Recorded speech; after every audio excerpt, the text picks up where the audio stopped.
Hi everybody, thanks for watching this. I wanted to tell you this is a little time sensitive. Greetings dear ones, I'm Kryon of Magnetic Service.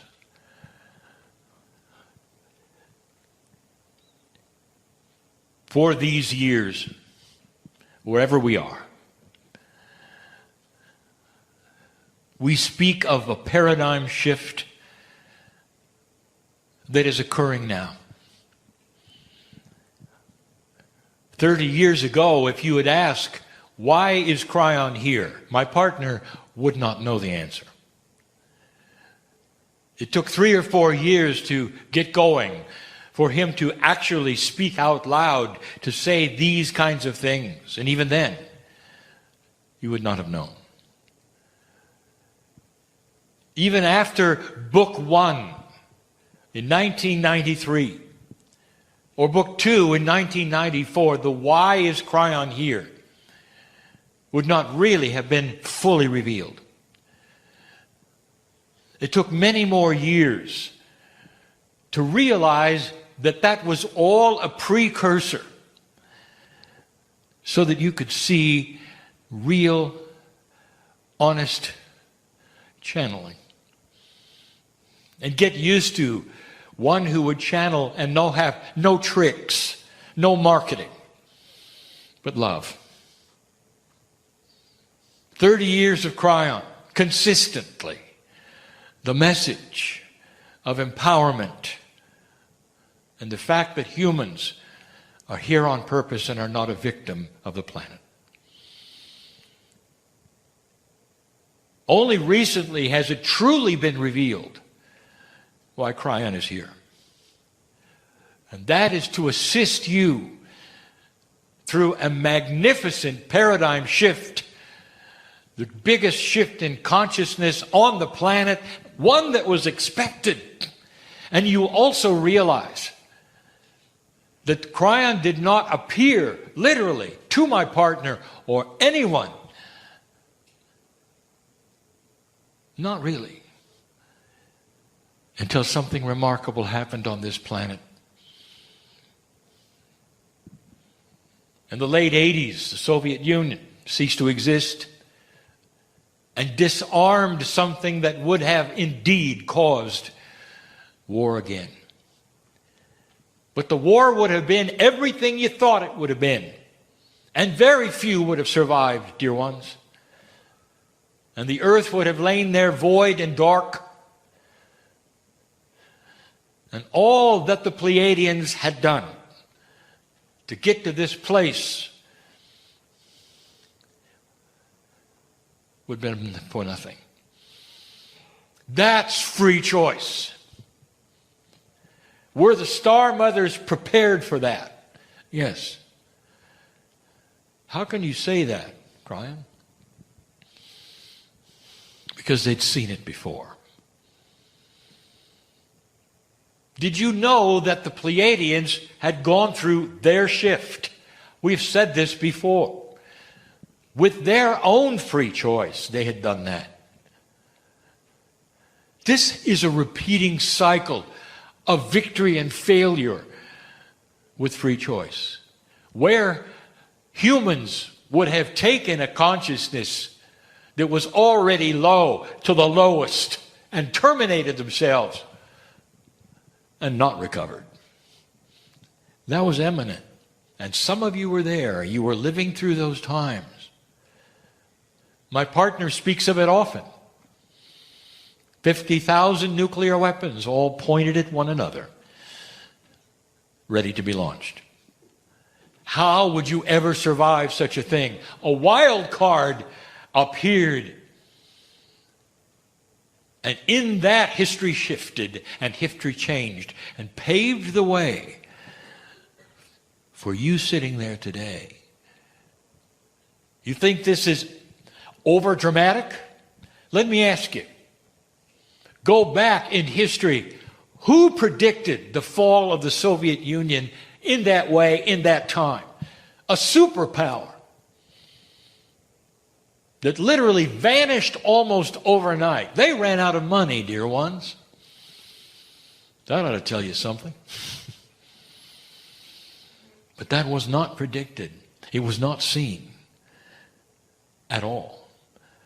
That was a wild card. And that was something that happened because the consciousness of this planet was already starting on an upward scale.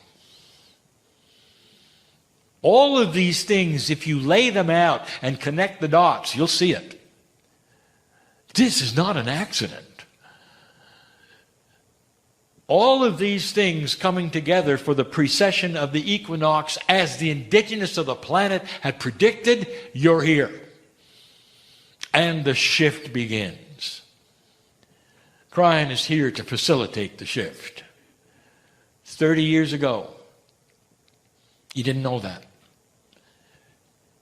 The things that Kryon taught about, and I remember it vividly when my partner uttered the words, talking about the magnetic grid moving and why it would move, not truly understanding any of that or the influence of consciousness that it would have, because only later would there have been experiments showing that consciousness and the magnetics were actually allied. They affect each other. That's science. That's proven. And the proof came with satellites, not readers. Dear ones, you're looking at a new paradigm.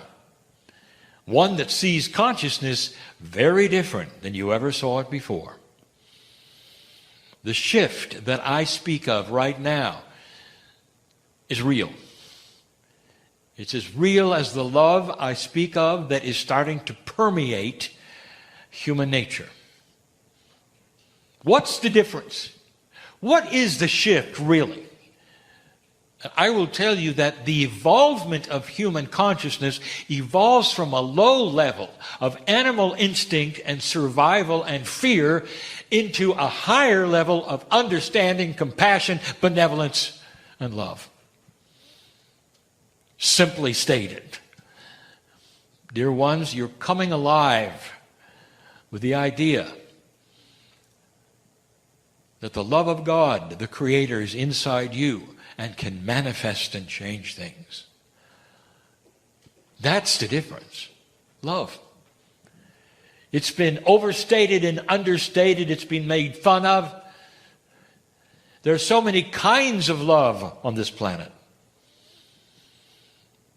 And that the one that we speak of is the love of the creative source that knows your name right now as you sit in the chair.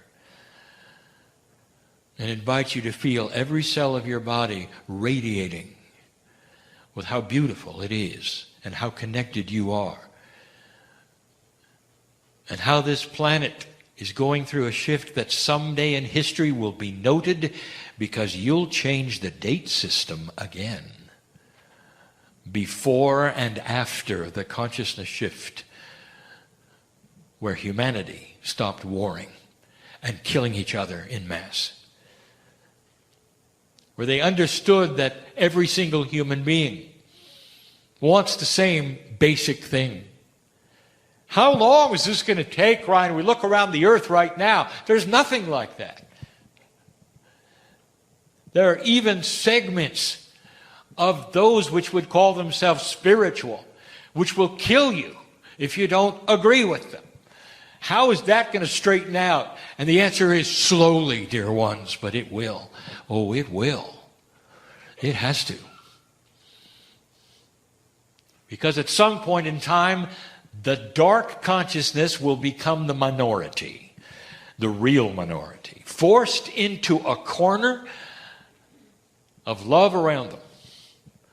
A love that would invite them to see that which is the truth, the light. And many of them won't. They will go extinct before they will turn to the light. It's going to happen that way. The battle is not over. But light is winning.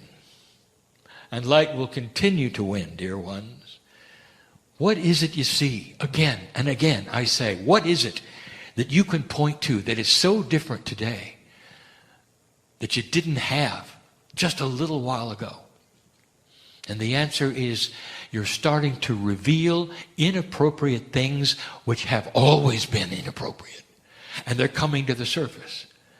And there are those who performed inappropriate things because their fathers did, and their fathers did, and their fathers did. But now there's consequence. Because darkness is being seen. Whereas before it could always hide. In a darker energy, darkness is everywhere. It hides. You never get ahead. It's always going to fight you, and light is going to lose. Well, that, dear ones, is changing. It has already changed. That's how we said earlier today in a former channel, you can walk into that unknown place and expect light. You can walk into an unknown place and say, I am glad I don't know what's going to happen. Because it's going to surprise me with something better than I thought. I want to tell you a story. It's a tiny little short metaphor. It's a parable, if you wish. This particular parable does not involve a human.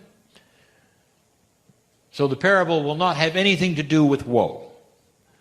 It's the first parable that doesn't have to do with woe. I would like to tell you about a community in a fish tank. It's a real fish tank in a real place. And the reason I say community, because if you were a fish, dear ones, you would really not be aware of what's on the other side of the glass. The fish see the reflections of themselves. They're not really truly aware of the outside, except, for instance, maybe light will change. They're aware that food will come then from the top of the tank, but they're not aware that a human is giving it to them. It seems to simply be part of the scenario of life, just like for you it rains. And you don't think, perhaps, that there's a giant up there sprinkling. The fish don't know.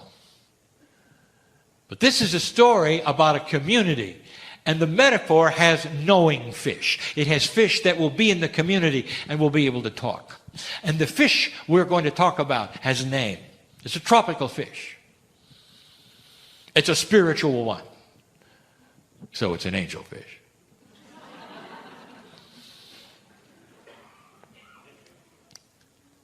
Angel remembers the time when it started. Something was happening that had never happened before. And she had been in that community, in that very large fish tank that never moved. It was so big.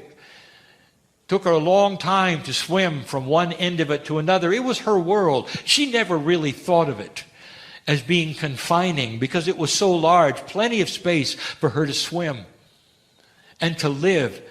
And over a period of years in her life with the other fish in the tank, there was sameness, and they really appreciated that. You want the temperature to be the same, the pH levels to be the same, the lighting to be the same, all of the things that were expected of a fish, not knowing they were in a tank, expecting perhaps they were in a lake or an ocean, was there. They didn't know any better. Angel was a happy fish and had friends that were also happy to be fish in the tank, living a life where things worked a certain way. They had certain expectations. The food arrived. The light was there. They were also aware of night and day because the owner carefully turned off the lights at night and on during the day. They had their sleep periods just like they might in the ocean. And then it changed. The first thing that Angel noticed, that they all noticed, was quite fearful. The light that always came on after the dark period didn't. Something else, not only didn't it come on, but it actually got darker. Suddenly this place where she had been for years with her friends was in the dark. It was dim. They could see each other. But there was already anxiety. Now, Angel had always been the one who would lead the others and say, these things that happen are simply part of what happens. They're temporary. There will be a return to that which is normal. don't worry. And if you could have a leader of the fish, she was. That wasn't all. The noise began. Now, noise is relative. If you want to define noise, it's the pressure of vibration against an eardrum that creates a sound in your head. Fish don't hear like you hear, but they sense the vibration, just like you do, and it's noise to them. For the vibrations, whatever frequencies that they would sense would be frequencies that you would sense, except that the noise would be different to a fish and startling. They can hear it. But the noise was severe. It was a vibration, literally, of the whole world that they were in. The whole tank was vibrating for some reason. They were stressed. Now it was dark and dim. And now the fish even started talking to each other and saying, this is not right, something awful is going on. Those who were the intellects in the group said, we're not going to last. It's the end. We expected it someday. Here it is. Some of them said, it's time to leap out of this world and suffocate. We know we can do it. We've seen our friends. Angel said, there's nothing here to ever elicit that. You're going to be okay. Just wait and watch. Don't fear. If fish could sing songs, Angel would be leading them. But the vibration was so severe that what happened to the gravel in the bottom of their tank, what they thought was something that never changed because it was always there. It's a place where food would drop. It was a place where you would scavenge and eat and all the other things that fish did with the gravel in the bottom.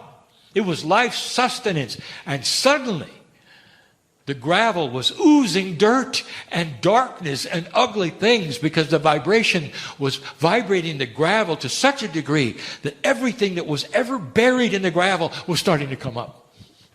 Some of the fish were having a hard time breathing. The water was so permeated with what used to be buried under the bottom that oxygen was tough to get. Then it got a little cold. This frightened them so much. Angel almost gave up. Angel almost said, they're right. We no longer have light. Now there's all this vibration, all these things floating up from the bottom, and the horror of the dirt we're seeing that we never thought was there, and the mold, and now it's getting colder. She held it together, and she held them together. And she was right. Because almost immediately after the cold came a normalcy, and it started to return. The noise went away, and the dirt settled, or was cleaned somehow by the filtering system, which a fish would say was the ocean. The darkness that was so ugly went away. And back came the light that they were used to. And all the fish looked at her and said, how did you know? How did you know that we would get back to this? And she said, we're not back. She said, everything is new. And they looked around and they saw it for the first time. All the things in the bottom that used to be what you would call accoutrements of a fish tank. The little diver with the bubble. The little house with the mermaid. They're all replaced with new little trinkets. And they spent the next few months investigating all of them, putting a little dirt on all of them, making it theirs. Let me tell you what happened. Let's go outside the fish tank for a moment. There was a man who owned the apartment, and a shift was coming in his life. He was going to renovate everything. And in the process of the renovation, he realized that a fish tank that was that big could not be moved. So the idea was this: keep them alive, keep them there, feed them, make sure they were still all right. But you got to disconnect the electricity from the lights, and you got to put a board so nothing from construction will fall in the tank. And then the construction began, and it was the cabinets that the fish tank was on. It was vibrating the tank so severely it almost broke the glass. He didn't know that. He found out, backed off on it. In the process, it had muckied the water because everything, all of the dirt had come up through the gravel. He didn't expect that. But he finished it all. And when it was done, the renovation was complete. It was hard even on him because construction is difficult. He had to move out for a while. That was uncomfortable.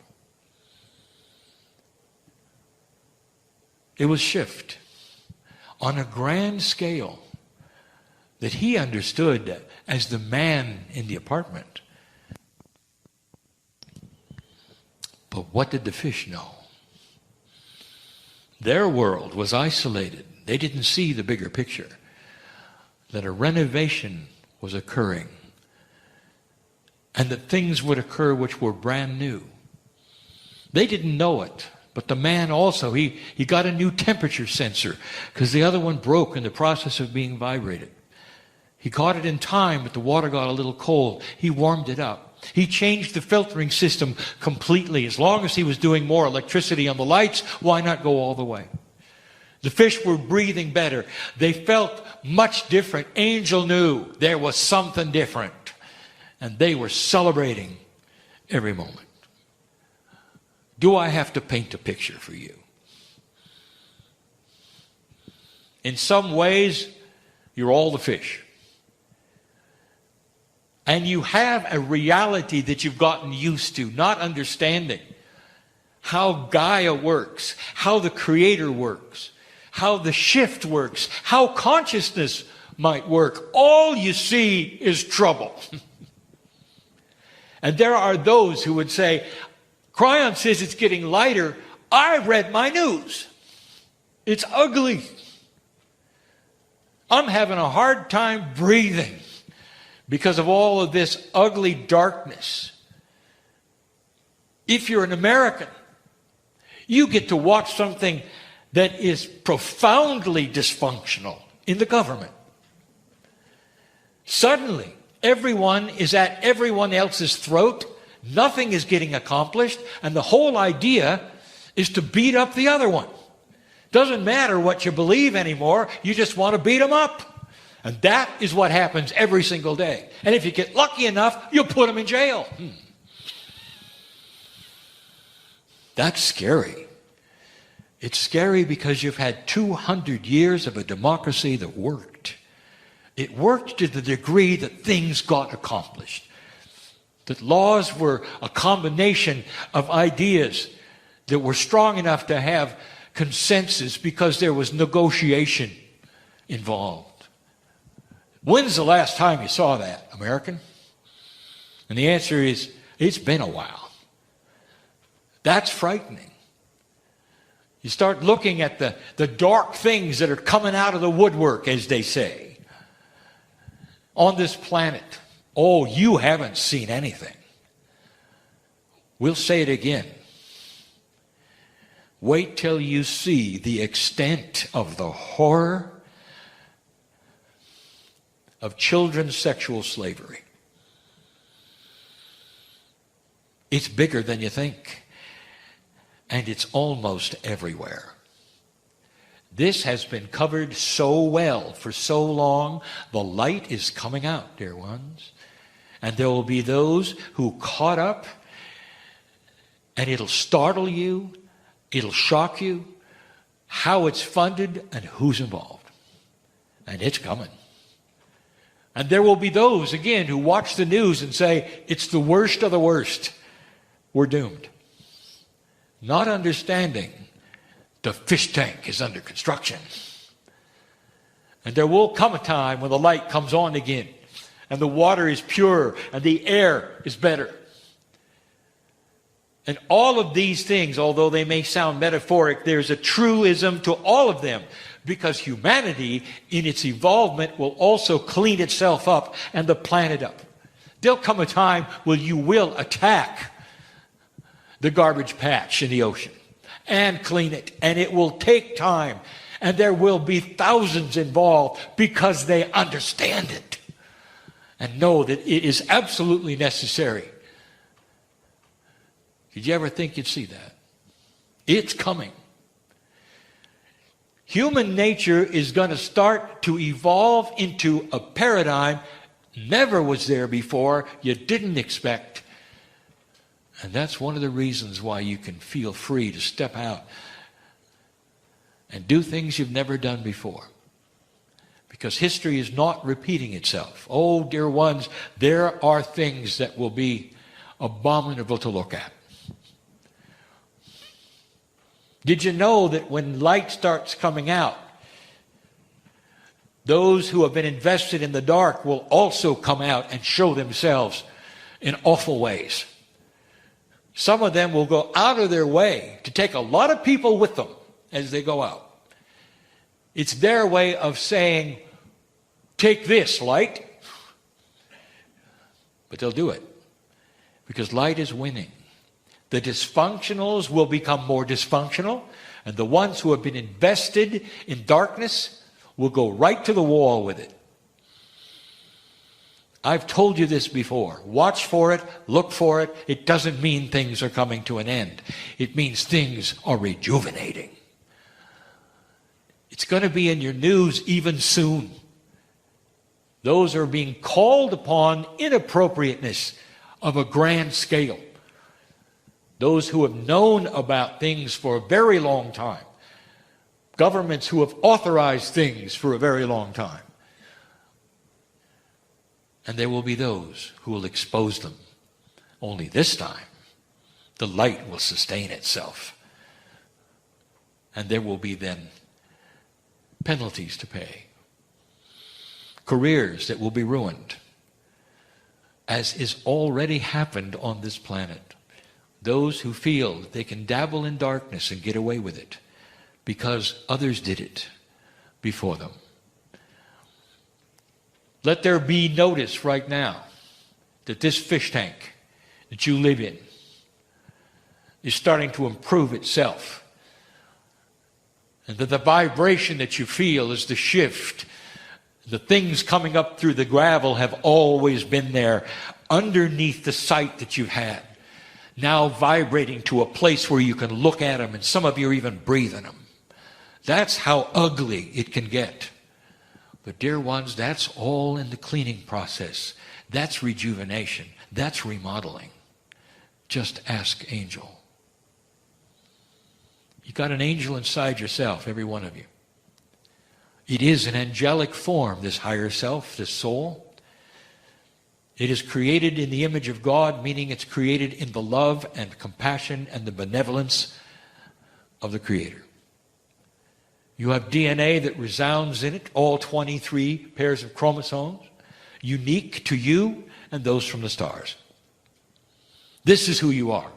This is what's going on, dear ones. Which kind of fish are you going to be?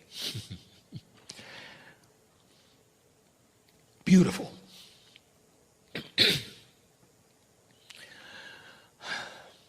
And so it is. Hello, I'm Lee Carroll. And really the meditation, it's just to stop, take a breath,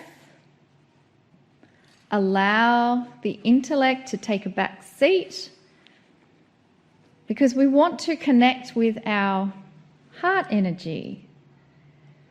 Our heart and brain and pineal all work together to give us intuitive messages. That's where the intuition comes from.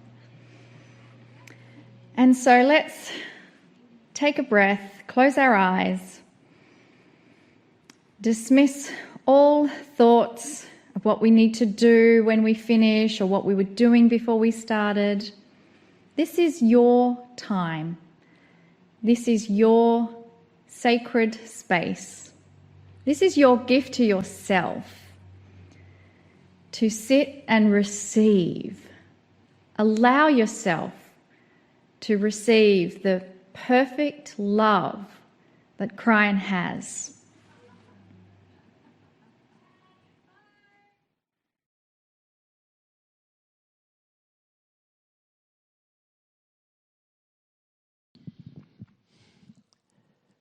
Greetings, dear ones. I'm Kryon of Magnetic Service. If you're new to this particular program, dear ones, you might ask the question, when channeling occurs, does the one in the chair, the one that is channeling, know what is being said? It leads me to tell you that the man in the chair has an agreement with me. The engineer of 30 years ago made certain that he would hear and be there. He steps aside, you might say, but he's still here. And this was the agreement that I had with him, so that he would be comfortable with what comes through the veil. Now, there are many who channel where it makes no difference whatsoever. In fact, they say that it is a more complete experience, for some can get up and walk around, and my partner cannot. This was the trade-off, that his eyes would remain shut and that he would not move around. He's tried a number of times. It didn't work out well. I say this because he's here. It is not an out-of-body experience to the degree where he goes somewhere else and returns later and knows nothing that happened. Fully aware he is. He can even tell you what was said. But he does not influence the message. The message of Kryon can be summarized in many ways, but it's all about you, dear ones, and it changes. The messages change as you change. If you wish to see the kind of changes, even before these particular channels were recorded in an audio fashion, you can see it by reading the messages. And the first messages would seem cryptic, almost metaphoric, and not what they are today, because the consciousness has changed of those receiving. It really has. The biggest message I ever had to any of you has been that the consciousness on the planet is shifting. My first message to you was that the magnetic grid would shift accordingly, in order to allow a higher consciousness to be in the couch of the magnetics of the planet. That is a metaphor, and what it means is that the magnetic grid of the earth literally is allied to consciousness. Now, that was a stretch all those years ago to say those things, and there was no proof. Today there is. That has been part of what my partner does, is to go from city to city and to show all of the science and the proof of this. But that's not what we do today. You see, consciousness is starting to really shift. There are those who would ask a lot of questions, especially about the human body. We're in a session now which we will call a healing time. Not all of the channels will be about healing. This one truly is, for it asks a bigger question than anyone truly has asked. And that is this: is there something in the human body that is so different from consciousness that actually runs the show when it comes to your chemistry? And it's not your brain, and it's not your heart, and it's not your pineal. And the answer is yes. And it is well known by many. It even has a name. And the name is called innate. Innate is that which many have called the smart body. Smart because it knows a lot more than you do. A lot more. For instance, if you have an invasion, a virus, a bacteria, anything, innate knows it immediately. White blood cells are racing to the place where perhaps it occurred. You have no idea, and won't until the symptoms of that occur, maybe days later. Innate knows all of these things instantly. Dear ones, innate will know when the first cancer cell enters your body. And you'll find out perhaps weeks later, maybe even months later, when something just isn't right. And then the tests will begin. Therefore, innate is some very, very special thing. Every single human has it. Those who use it as a tool use it through a process they have called kinesiology. Some will call that muscle testing. That is one way to ask innate questions. Another process called body talk. It's the same kind of process, perhaps a little more refined, where it takes a trained medical person then to ask the questions of the body in a certain order to pinpoint the things that you want to know, that you need to know. Do you know your blood type?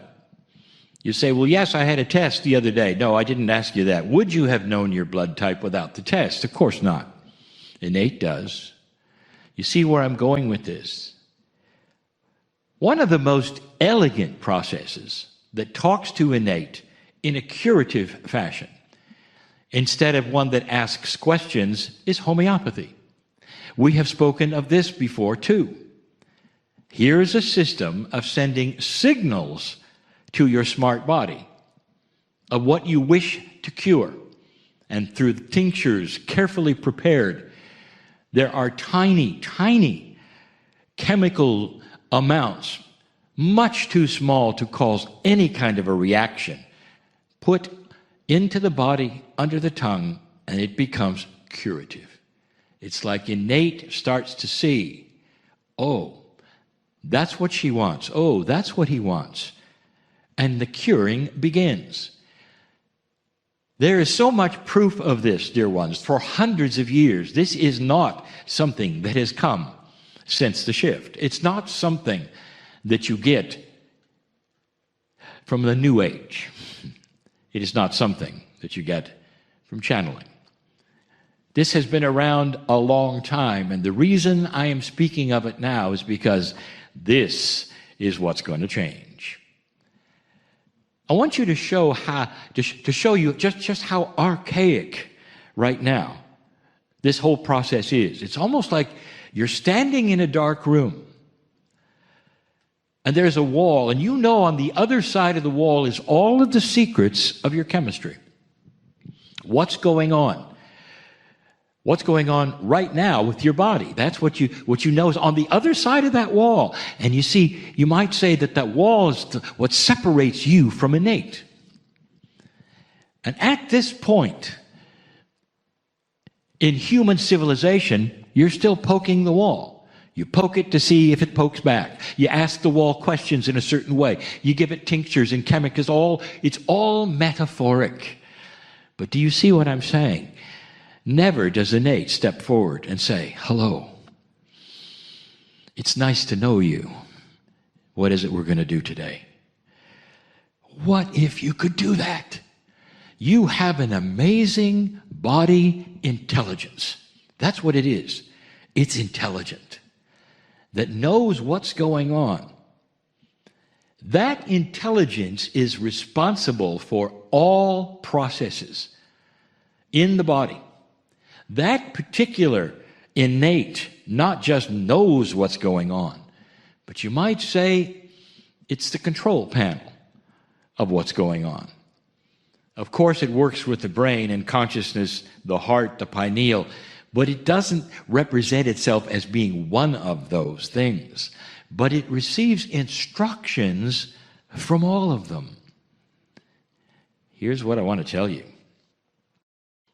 That wall will soon become a piece of paper. And in that you'll be able to not only see what it is that you cannot see now, but you're going to start realizing you can communicate. You can communicate one-on-one. What if you could talk to your innate right now? And that speaking that you would have would be you with yourself. Have you ever thought about speaking to your own innate in a friendly way? In an authoritative way? After all, you are the boss of your body. Years and years ago, I started saying, it's time to talk to your cells. Talk to the cellular structure of your body. These are my, I would say, long-term instructions, even before these times occurred, this shift occurred. And now that is so much greater and grander than simply talking to your cells or even having a meeting. If you're in charge of your body, and if innate is there in every single human, and it is, what do you think innate would like? Put yourself in the place of being on the other side of the wall. What do you think innate would want? Here's the control panel for the human being, you, who is blocked from really seeing or talking to you. Every once in a while, it'll answer questions. Every once in a while, it'll see an instruction set come along, but it doesn't know you. What do you think it wants? If you could put a personality on innate, what would it want? I'll tell you what it wants. It wants you. More than anything else, your body would love to be able to have a conversation with you one-on-one. And what would you say to innate if the wall came down? And that, dear ones, is about healing. And that, dear ones, is what happens in the circle of 12, because, you see, innate is multidimensional. And you might say, well, how do you know that, Kryon? And I'll tell you, because DNA is multidimensional. That has been proven. Part of your cellular structure is multidimensional. Not all of it. But innate is part of all of those dimensionalities. And it's the reason you're not able to stand up and simply talk to it, because you remain in 3D. But that is starting to change. What would you say to innate? Years ago, I told my partner what to say to innate. And I said, innate is responsible for the quickness of your rejuvenation. Innate is also responsible for how often you rejuvenate, how often the cells divide. You might think that is a process that simply happens in the body. Innate controls it. There has to be a time clock. And if you do nothing and you say nothing, that time clock will simply happen by itself on its own. But if the boss wants to speak, and that's you, how about you say this? Count every other day. Let's have aging slow down. Let's not age with the clock that was given to you, body. Let's control it. Let's talk to innate, who controls all things, and that is aging. And that's just one of so many things that you could say to your innate. And does it work? Oh, yes, it works. I told you before that the body is designed to live a lot longer. Twice right now, maybe even 3 times what your lifespan is. And the only reason it doesn't is because it defaults to the clock that you were born with, not the one you're telling it. The circle of 12 puts you in a multidimensional place where you can begin to speak to your innate. And that is what some of you are feeling, a meld that goes right into your cells. These are the messages that I want to give more and more. What is happening now that is so different from back then, but that we talked about back then when we spoke of the new human in a new normal? And that is what is happening today. And so it is. Greetings, dear ones. I am Kryon of Magnetic Service. The pendulum of reality swings yet again into my corner. And there is an element of disbelief. In a group of old souls, there is always this. They say it's too easy. Some will say it's too easy to fake. And so we say this to you before we begin this discussion. It's about love.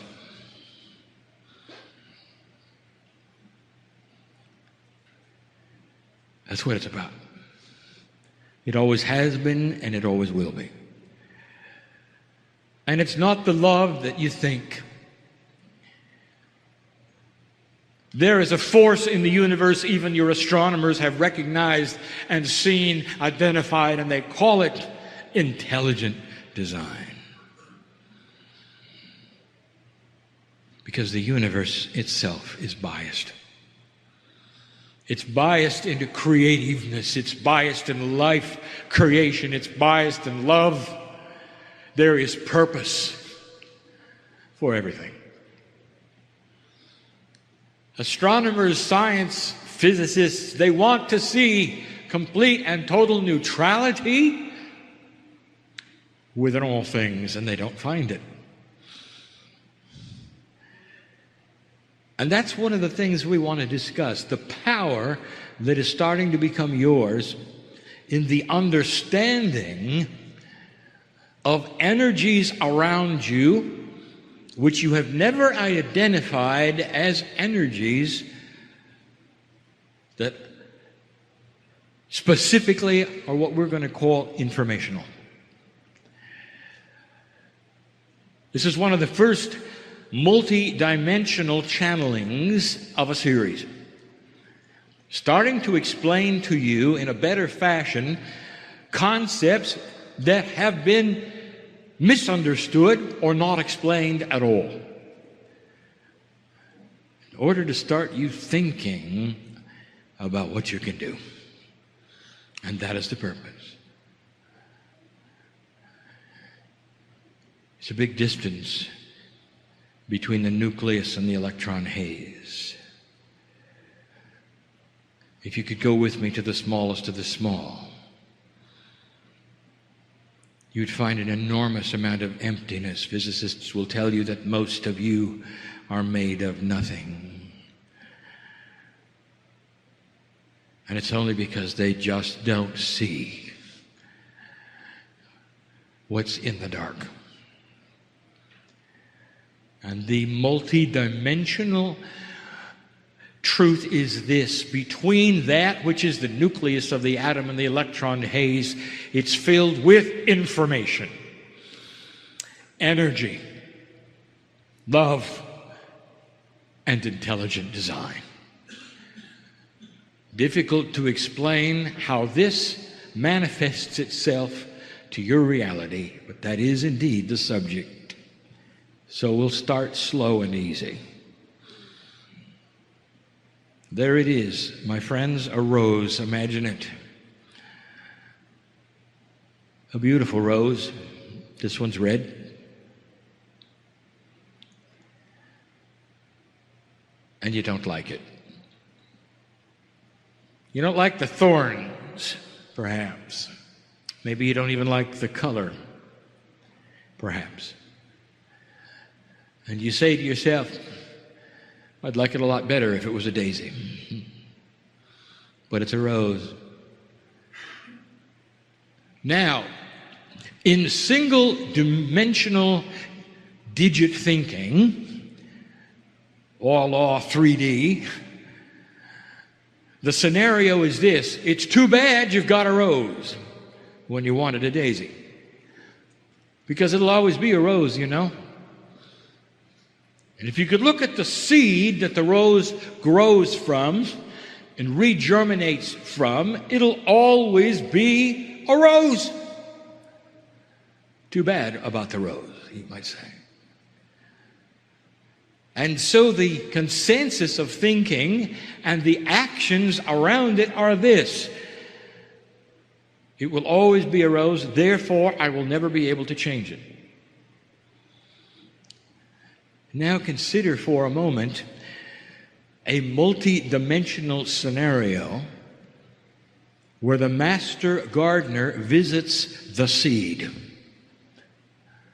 Imagine for a moment that the master gardener can tell that which is the seed to systemically alter the information of what it is.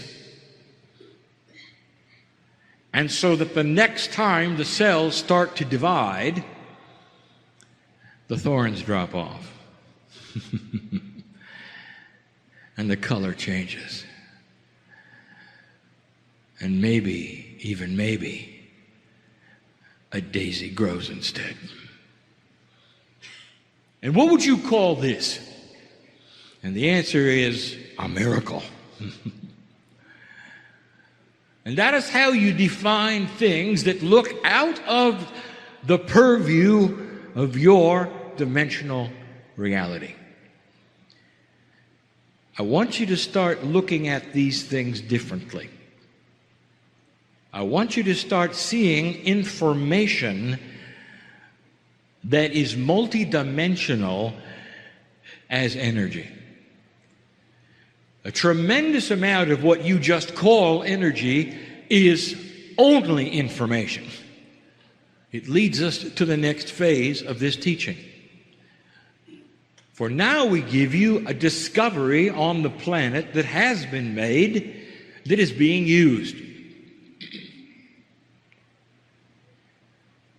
And the discovery is this: that you can address the cells, that is to say, the DNA portion of the human body, to change its informational structure. Not to belabor an issue, but you must remember what the scientists discovered about DNA. 5% of it is chemical, protein-encoded, gene-producing engine. 95% seems to do nothing. So what you have is this: a DNA structure, one DNA loop that has 3 billion chemicals in it, and 5% is the engine of the biological race car called the human being. And 95% is the driver. It's a consciousness. It's energy.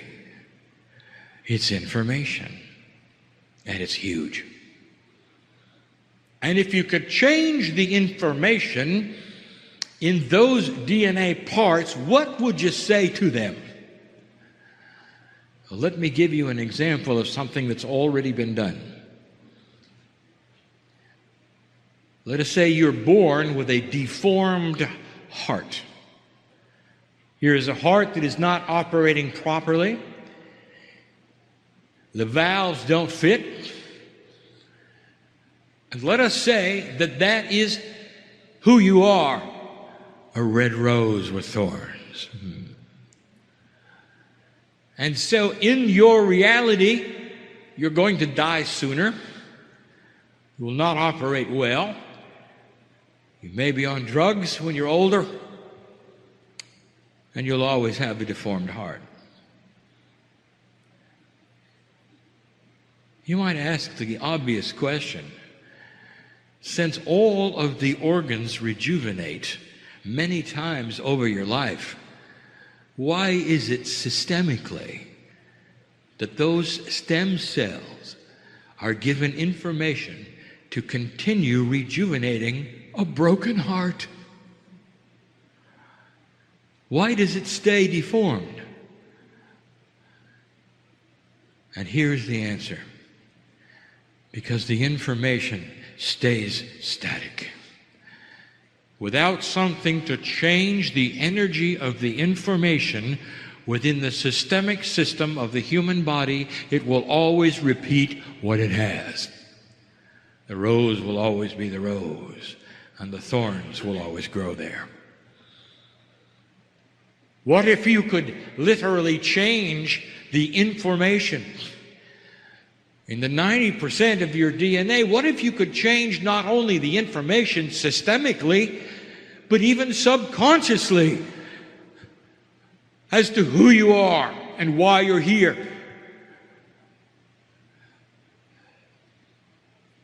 They're starting to learn how.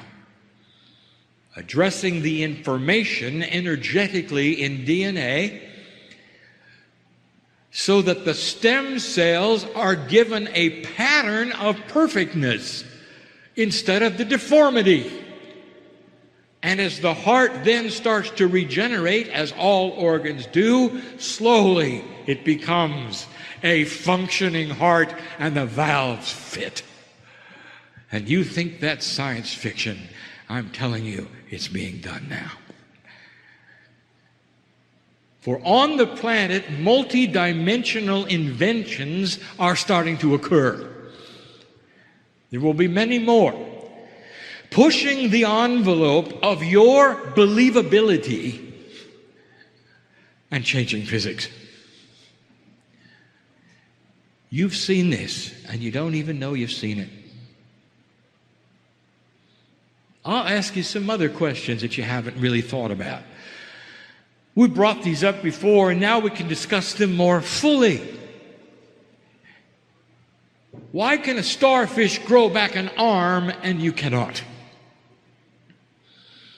Because the programming in your body, in your DNA, in the information, the race driver driving the car has been instructed that those kinds of things only are to be done in the womb. And the instructions are always that way, and they repeat every time a cell divides. There'll come a day when you can change the instructions and you'll be able to grow back a limb. All of the chemistry is there.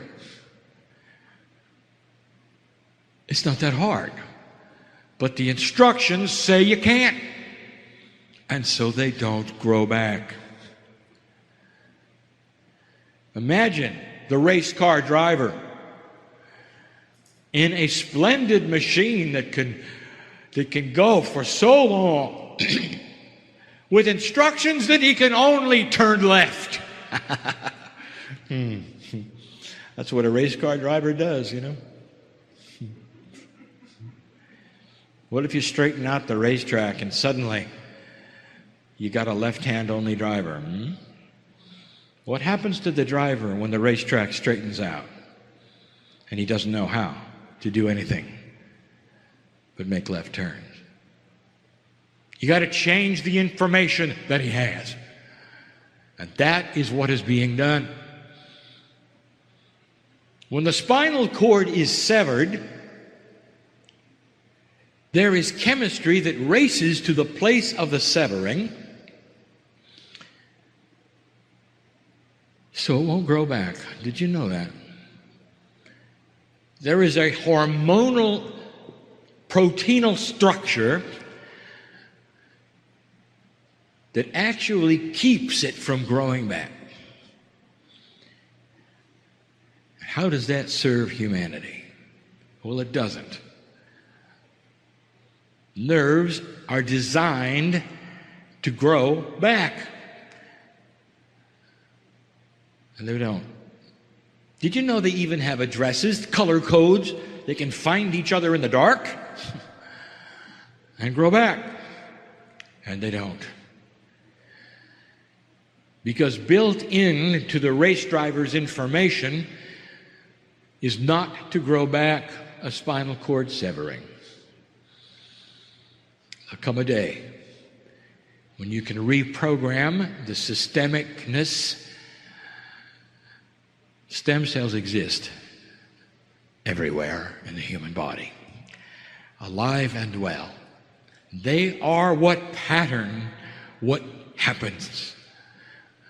Chemically, they are responsible for a human that is predisposed to disease. And that predisposition will be then carried to the child. And the imprint and the energy and the information of the 90% will continue and continue and continue unless it's reprogrammed. Unless the information is given to it to become different. It's not chemical. It's energy. It is multi-dimensional energy. New technology to reprogram pieces and parts of the body. Do you know what this means? There are women in the room who respond to this, who carry a gene that their ancestors carried and that they carry and that their children will carry on predispositions to certain kinds of weaknesses. And when you can rewrite your genetic print, none who follow will have it either. Do you understand what I'm saying to you?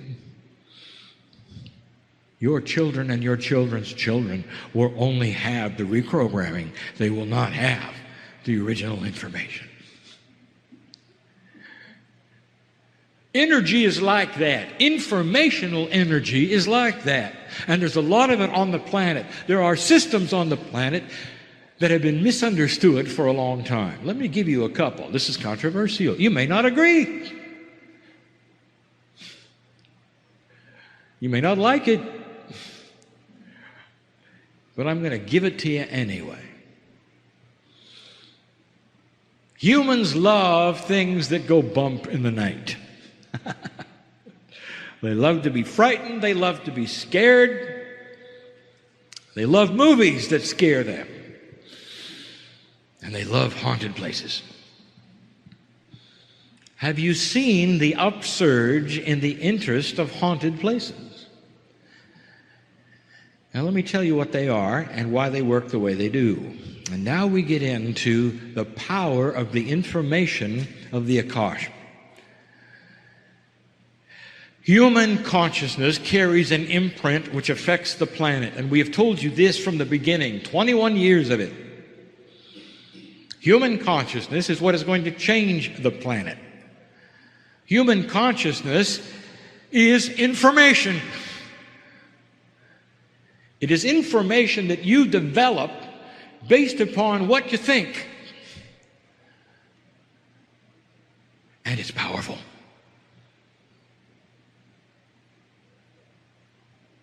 Human consciousness actually goes into what we have called the crystalline grid of the planet, which is a multi-dimensional grid. You can't see it. It holds energy. It holds information. When the planet is measured for vibration, it is the crystalline grid that is measured. And the crystalline grid only has on it what humans have put there. An interdimensional record of thought, of lifetimes, of happenings.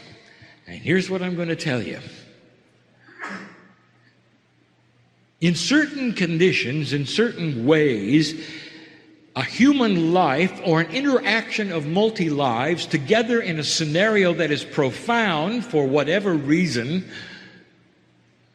of its profundity will create an imprint in a place. It's information and energy that will replay itself over and over and over like a recording tape in 3D. It's a haunted house. Did you know that? And here is some of the things, the attributes that we may not prove it to your psyche, but we'll give you something to think about. Did you notice that in a haunting, you have a scenario which repeats? The man comes down the stairs. The man goes up the stairs. The woman in the kitchen moves from the left to the right, sits in a chair, rocks for a while, moves away. If it involved dramatic things such as murder, the man comes down the stairs with the axe. Over and over and over and over. It's a good movie, isn't it? And that's all it is. Why does it feel the way it feels, Kryon? Because it is a result of human consciousness imprint, and you've got one too. And when you're there interfacing with it, it gives you chills, because it's real. Now science has gotten involved, as they should, and they're noticing something. The imprint, the haunting, carries scientific attributes, and they're all multidimensional. Guess what changes? Magnetics, gravitation, light, and even time. Because what it is a multi-dimensional event imprinted onto a place on the planet that plays over and plays over and plays over. Can you capture it on tape? Because it knows it's being observed. Because it's part of an imprint that is multidimensional. In a quantum sense, it knows. I can't explain that to you. You assign knowing to sentiency, that is to say, that which is intelligent in a human being. And it isn't either of those. It's a knowing that is quantum. It knows when a human being can be frightened, and it frightens it. Oh, I have more to tell you. Oh, there are things that you wouldn't believe that you can do. How would you like to get rid of that? Let's say it's in your house. Now, this may be very inappropriate, but I'll give you the answer. You're going to have to present an energy that is stronger than the imprint of the haunting. You cannot order it away. You already knew that, didn't you? No amount of huffing and puffing or calling upon God will make it different. The imprint was created by magnificent beings, sometimes seeming to do ordinary things. There's a reason for that as well. You don't know who they were. You don't know the old souls involved. You don't know who it is, really. You've got to present an energy that is stronger than the haunting. Now, what could that be? As inappropriate as it is, I will tell you. Why don't you make love in that room? That'll do it. Because that's stronger.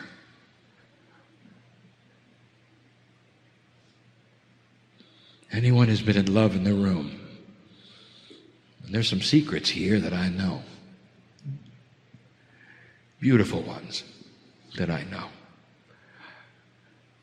Knows the power and the energy of humans coming together in intimacy. And the angels sing, and you create a third energy which is more powerful than the two of you. And you know it. It's sacred. It's beautiful. And it's stronger than the haunting. Maybe you didn't want to hear that today.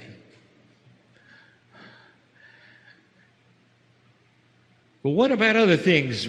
What about like demon possession and all these? And I will tell you this, it's different than you think. Because there are no demons. Humanity can conjure up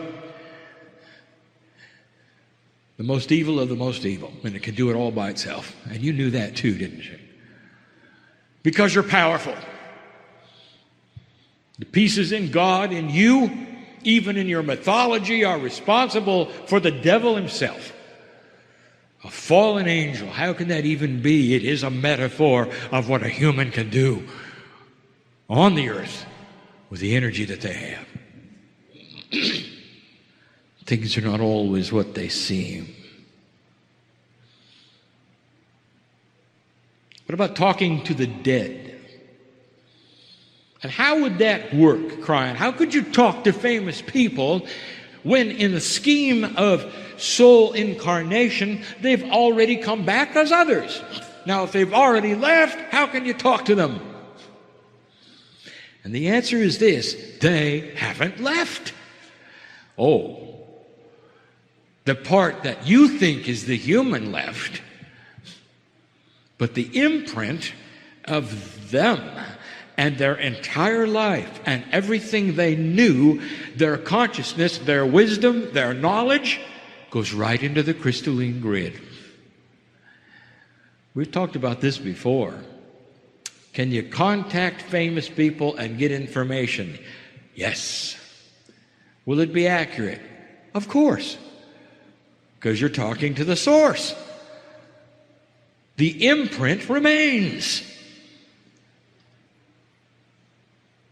You mean you're not actually talking to them? You're talking to the imprint? Let me give you something to think about. I'm going to ask a question right now.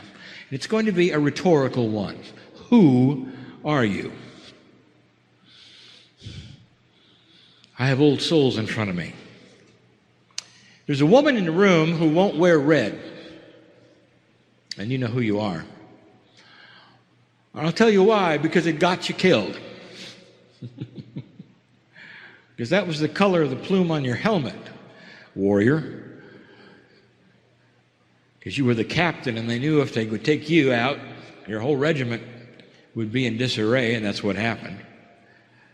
Not only kill you, killed everyone around you. You'll never wear red. You just don't like the color. It's just not for you. You shun it, don't you? Old soul, who are you? Who are you? Are you the warrior who got killed? Are you the woman who won't wear red? Are you the mother? Who are you? It is a rhetorical question because in my reality, you are a piece of God. And so when you go to that place where you wish to conjure up one who has lived before and ask them questions, who are you talking to? Are you talking to the Urkosh of a soul? Are you talking to that which is alive or dead? I will tell you, none of those things are accurate because you don't really know. It's even more magnificent than that. Can you ask Aunt Martha where the treasure was buried? Yes! And she'll know, because you're talking to the Aunt Martha imprint. And she'll know. Now, if you ask Aunt Martha, how are things on the other side? She'll say, beautiful. What's it like over there? Lovely. No, give me some specifics. I love you. She doesn't know. Aunt Martha knows what Aunt Martha knows. You think of it in singularity, and it's not. It's powerful, it's real, and it's there to be accessed. It's multidimensional, and those with gifts can access the wisdom of the ancients. Go back and ask them what they knew. Go back and ask them how it felt. Go back and ask them where the treasure is buried. You're going to see some of this. And those in the places of magnificence on this planet, wearing the costumes of spirituality, and the heads of state and religion will call it evil and will call it occult, not understanding that you are moving into a multi-dimensional state, appropriate, accurate, true, usable, correct, helpful. All of those things. Does that make sense to you? Let me give you a concept, and this will be the last one. I've saved the complicated one for last. That's my favorite one. We haven't done this before, my partner, so get it right.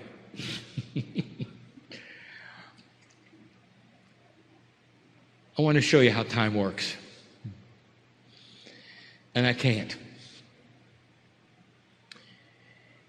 Because the reality of the complexities of multidimensionality preclude the human being's ability to understand it. It's simply not teachable. So I will metaphorize it and give you it in its simplest form, which is only a fraction of its reality. Time. We mentioned today that it is a singularity for you. There's only one of them. There's no multiple times. There's only one. And you're on one track on the planet. You're all on the same track. That is a singularity.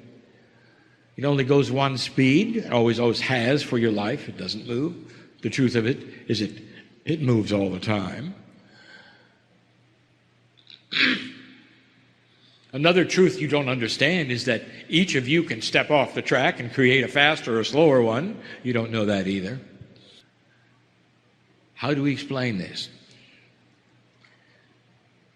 So let me singularize it and pretend you're all on the same track for a moment. That's what you think anyway. That's easy. And I want you to build a track, a train track, which is time. I want you to put an engine upon it which goes in one direction very slowly, and that's you and your life. I want you to make the train track, however, go all the way around the earth. Now, to your perception, because you can only see to the horizon, the train track goes straight. The truth of the matter, it goes all the way around the earth, and you're looking at it behind you. Create that kind of time for a moment. Now that puts time in a circle. Now that is confusing because it's a conundrum for you. In 3 dimensions, you cannot put time in a circle. It is in a circle.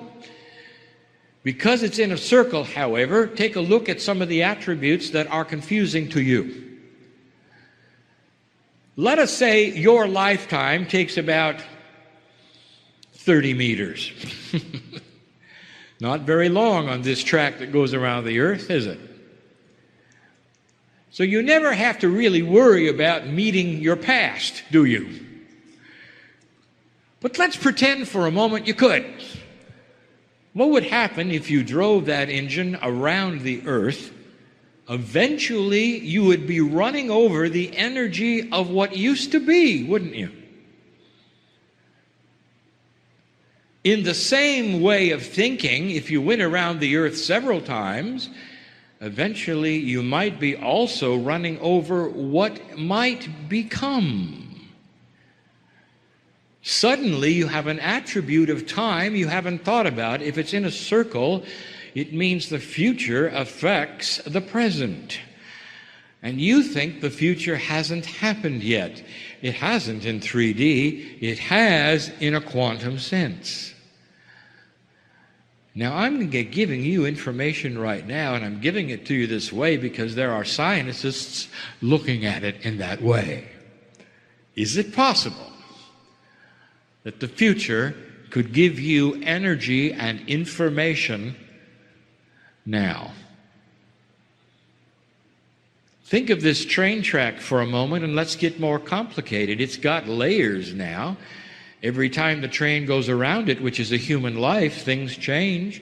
What if it was humanity in that engine? Now you have the past, present, and the future of everything that's ever happened on one train track in a circle. Now you have a situation where you could stop the train, dig down in the tracks, and maybe if you had the ability, pick up something that either hasn't happened yet or happened before. I didn't expect you to understand it. Only listen to it. Because that's what's happening. Let's complicate it. Let's say this track has to go up some hills and down some valleys. And the hills and the valleys are always the same. If you were smart enough and had a system that understood this time, you could create bumps where it might be difficult or easy and actually put them on a map. You might even call them time fractals. And you might be right. And every time you hit that place in time, whether it was in the future or the past, you got a hill or a valley. And I want to tell you what's happening at this moment, dear human being. I just gave you the simplest way I can give you the attributes of multidimensionality when it comes to time. You are visiting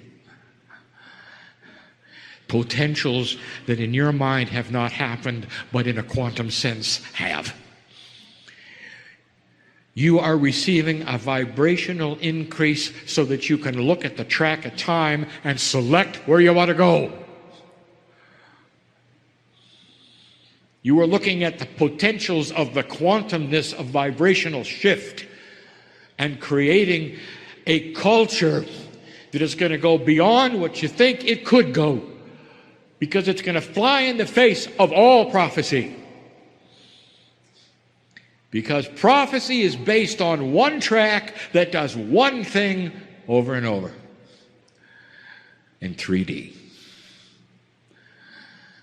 And as soon as you start to become multidimensional, information becomes energy. And in that track of time is information of the potentials. Okay, I'll tell you, nobody asked. Except the ones who are asking. It would seem like I just turned a page, because there's someone in here who wants to know what a crop circle is. And so I'll tell you, it's a good thing you ask. It's an energy stamp from the future. How about that? Now you don't know anything more than you did before. Not a future that you went through. A future that has such a grand potential and a quantum state that is one with everything. You've already lived it. You're in an entangled state with that which you think has not happened, but which has happened so grandly, you already have peace on earth. And 21 years ago, I showed it to my partner so grandly, he can't deny it. It's his reality. And there are things in the room you can't deny, because there are realities of you putting lives together, healing bodies that you've already done. That's how grand it is. You're in an entangled state with a reality that's outside of your dimensional perception. Hard to teach, hard to understand, but easy to feel.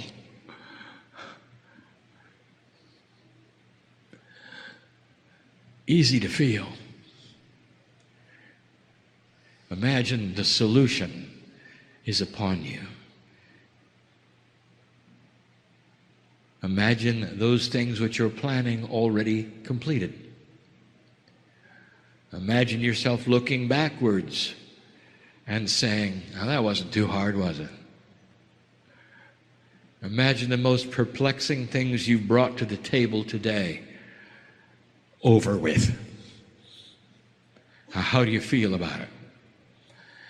And human being, if you can take a breath of release and look at it like I can, you are becoming quantum. And you've just created it. Congratulations. Now go from this place in your three-dimensional way and walk through the steps that you've already done. And that's my message. Information is energy. In a multi-dimensional state, all things are possible.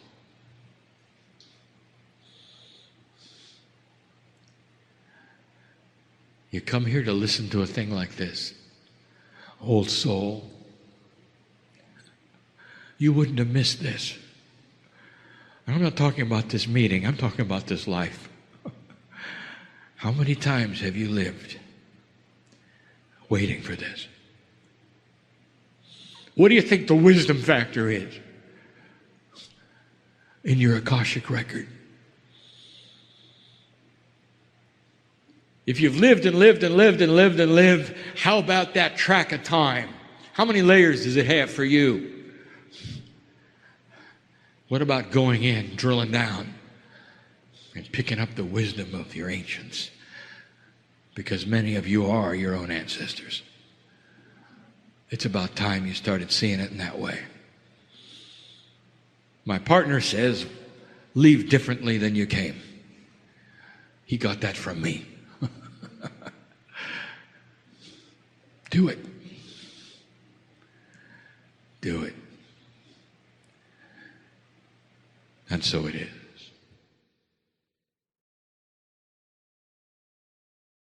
So, why don't you close your eyes and take a breath with me. Big inhale.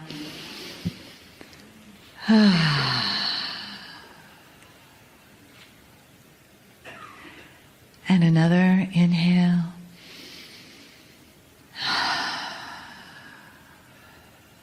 And let your body soften, relax. Your shoulders, just let the back of the chair support you, the bottom of the chair. Feel where your feet are on the floor. And let the top of your head just gently float up, like your head is weightless. Your neck is soft. And just feel the gentleness of your breath coming in and out.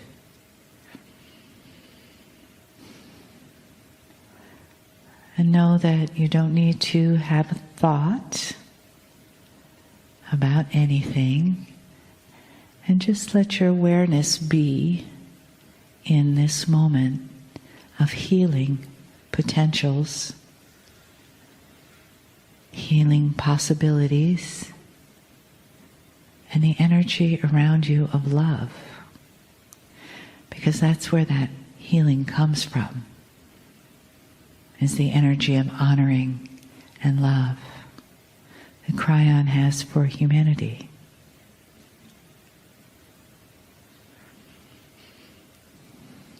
And as you let that honoring enter your heart, feel it soften and expand. Feel a warm, glowing place there. And know that in this very moment, the arms of Spirit embrace you and honor you and are ready to give you that great gift of healing and a look at your own divinity.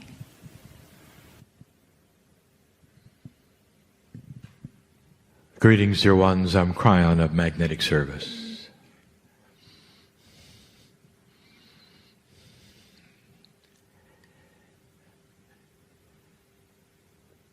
Channeling is not always the same. From my partner, it's not always the same. The messages are sometimes tailored for those in the chairs. The agreement with my partner is that all recording will be done of all messages all the time.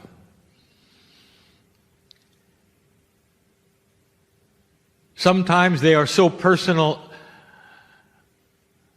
that we stop the process, mysterious as it may be to him as an engineer, why it doesn't work. But he goes through the motions of recording anyway. Some may listen to this message that we give in these last moments of the day, and they will not feel what you're going to feel here in the chairs because they haven't been here. Now, some of you are aware because you can see my partner's field that when he stands to give you his lectures, I'm here with him. The idea of sitting in a chair and throwing a switch for Kryon went away years ago for him. He lives with me. I live with him. There's a marriage here. There's a focus here. There's an agreement here. That as he speaks anywhere, I can pop in. And I can give direction. And some will hear it and some will not. Some will see the difference because when I come in, his aura changes. The field around him, called the aura, which is more than what you think an aura is, repatterns itself instantly. A come and a go. Some of you are sensitive and you can tell it, you can see it. He's been channeling all day. I know who's here.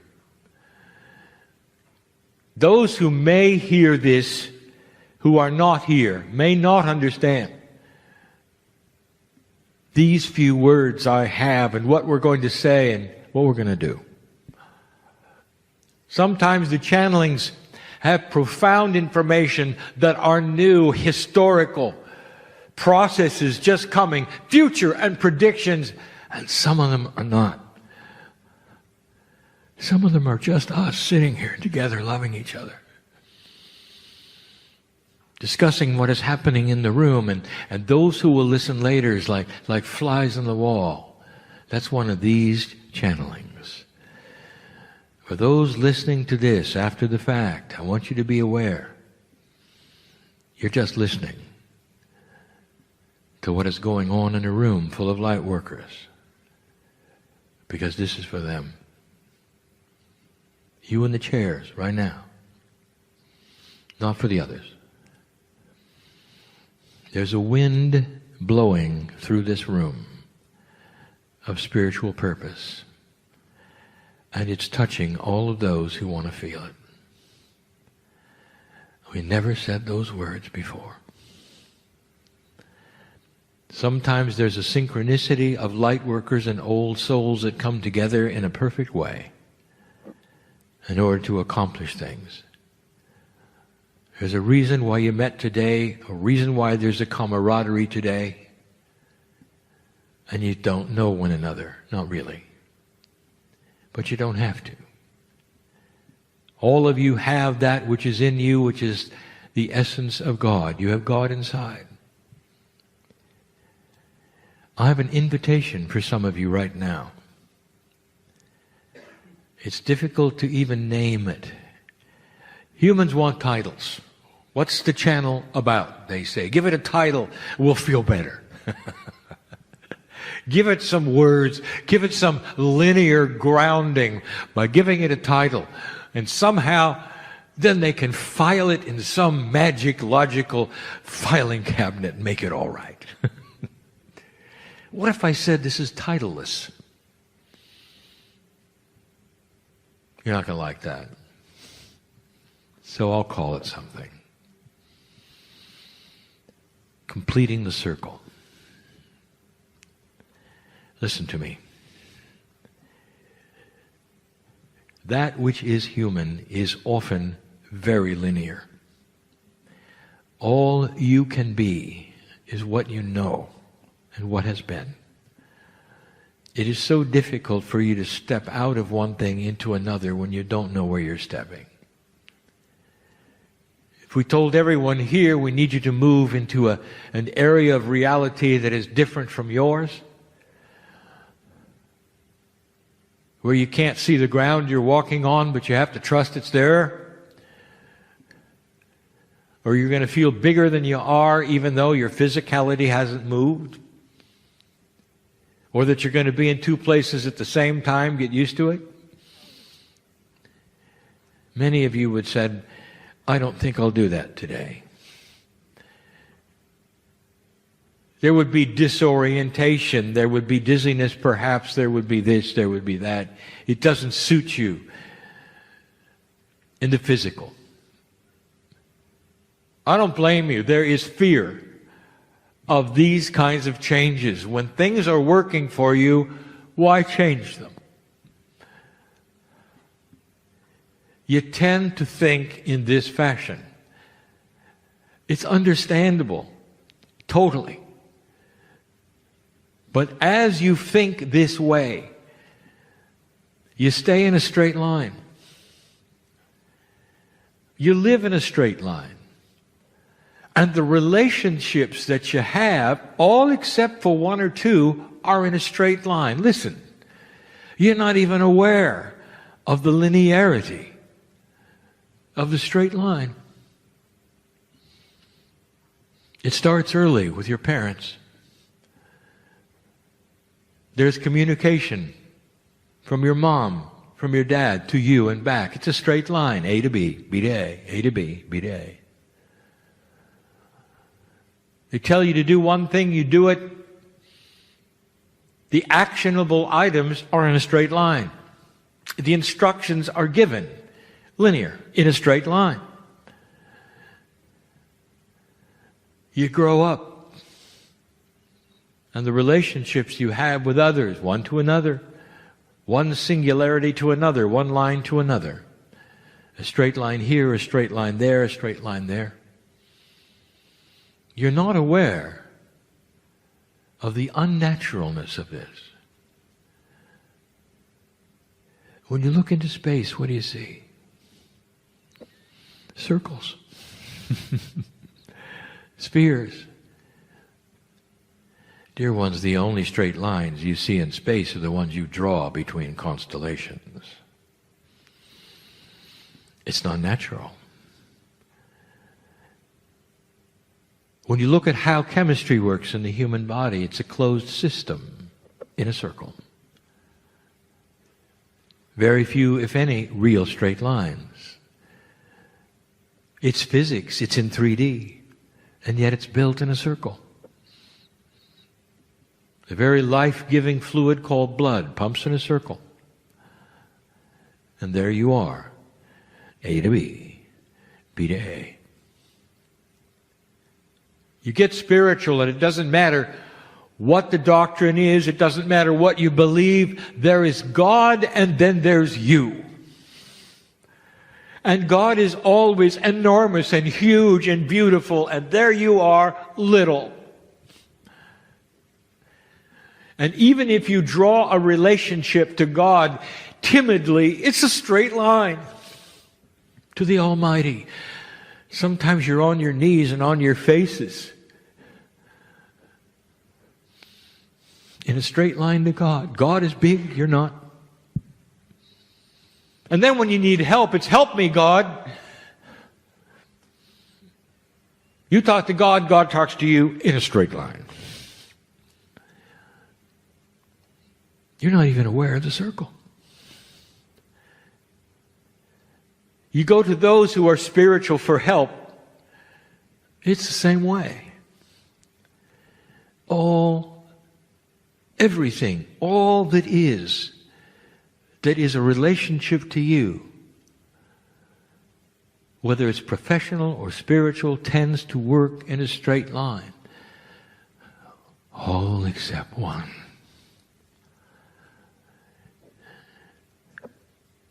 If you start to have love in your life, it's magic. Whether it's human to human, human to child, human to animal, when you have love, you open the circle. And suddenly everything is different. The love is an emotion, but it's more. Since it's the basic energy of the universe, it's enhanced because it's created. It doesn't come from the brain. It doesn't even come from the heart. It comes from the trilogy of the brain, heart, pineal. Innate is involved. Whole body experience, all cells are involved. You know that. When you fall in love, your chemistry is affected. The circle is complete. When you love an animal, when you love a child, they love you back and they hug you, you feel so complete. The completeness you feel is a relaxation into the arms of love. It's a circle. Because it's returned in a way you might even say is beyond reality. You might even say it's multidimensional. You might say it's a quantum feeling. It comes back on yourself. The circle is complete. It keeps going. It gets enhanced. And then you love it. You love even more. There are those of you who are in love with the planet. You're called tree huggers. And while you're hugging the tree, the circle is complete. You feel that which is nature hugging you back, responding to you in a language you don't even know is there. That is multidimensional. When Gaia can speak to the human being in such a way that the human says, I can live in the forest and eat and be happy alone. Because I have the love of this planet, and I feel the animals and the trees, I feel the birds in the sky all as one thing. And I'm in love with this. It's a circle.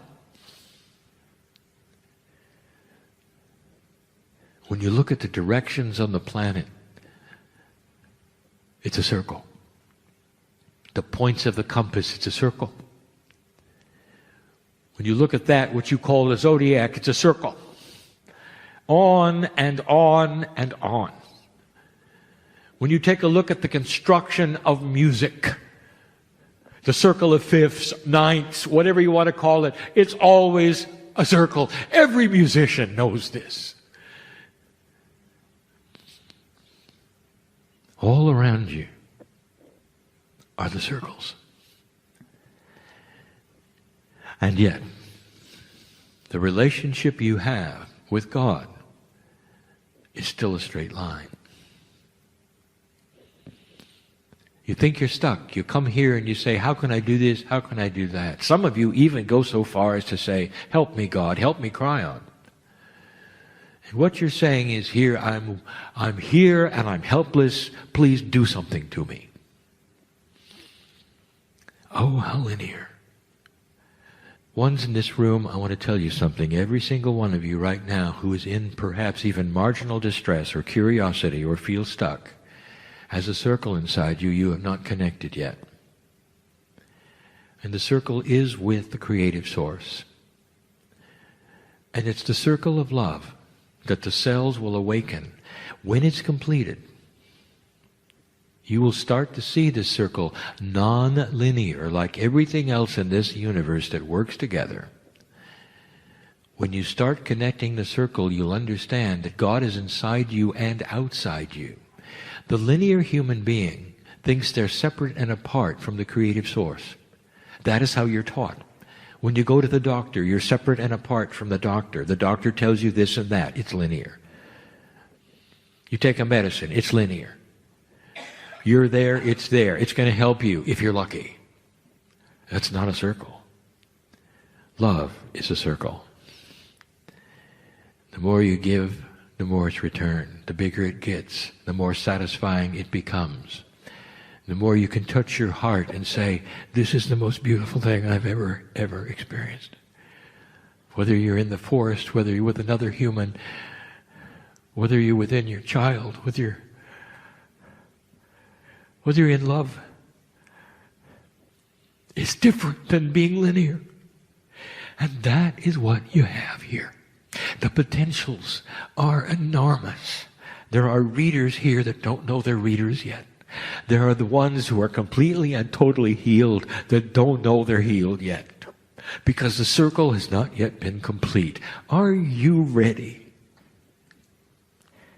There's a wind passing through this place of spiritual purpose and healing that is ready to touch you, to make you feel more complete in the circle. Some of you are understanding this, and some of you are not. Kryon, what do we have to do? I want you to relax and metaphorically understand that if you will then fall in love with that which is inside you and connect it to the creative source, you'll stop being linear.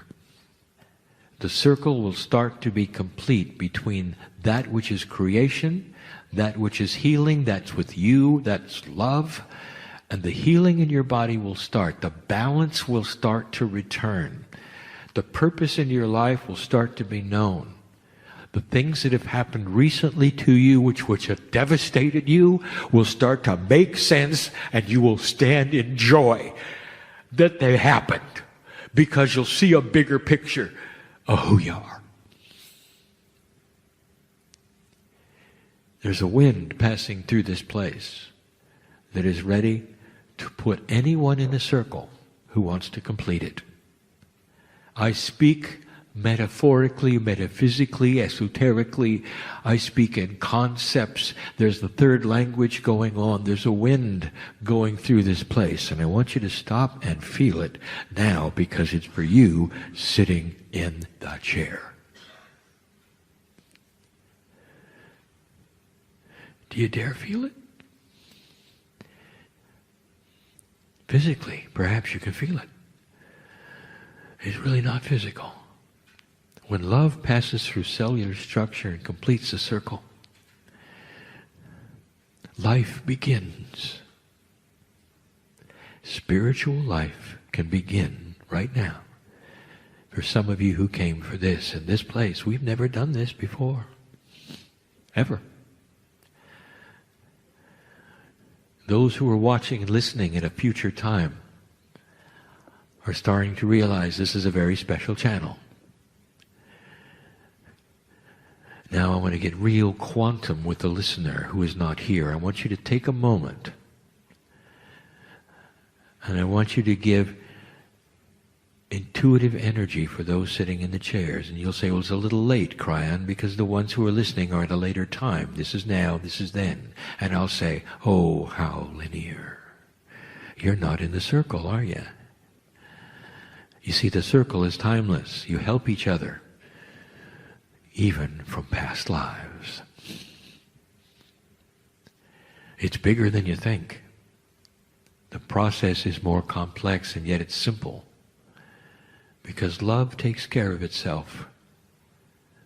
We said it before. You don't have to understand the mechanics in order to appreciate them, feel them, and use them. That's the way love is. The essence of your healing, that which you came for, which was situational, the emotions you're asking for, all the things you've come with, when you connect the circle, will start to be solved. That's the message. And connecting the circle is not a linear thing. It's not something that is even what you would normally do. This is different. There are those who are going to go on to help a lot of people here if you connect the circle. That's what old souls are here for. There's a wind passing through this place. just for a few more moments. I want you to grab it. Take it. Apply it to yourself and see in you the circle. Make it gold. Make it violet. Make it silver. Make it a gemstone. Make it anything you need to, metaphorically, for it to be pure. Make it shine and sparkle. Put it inside and keep it there. And never let go of the ring. The connection is with the Creator, which has always been with you, always. A little different tonight, isn't it? We'll see whether this recording makes it or not, depending upon certain attributes that you don't know about. I'm Kryon of Magnetic Service, telling you about God inside, about a new energy for the planet, about your lineage and your future. Be peaceful with these things, for they are beautiful. And so it is.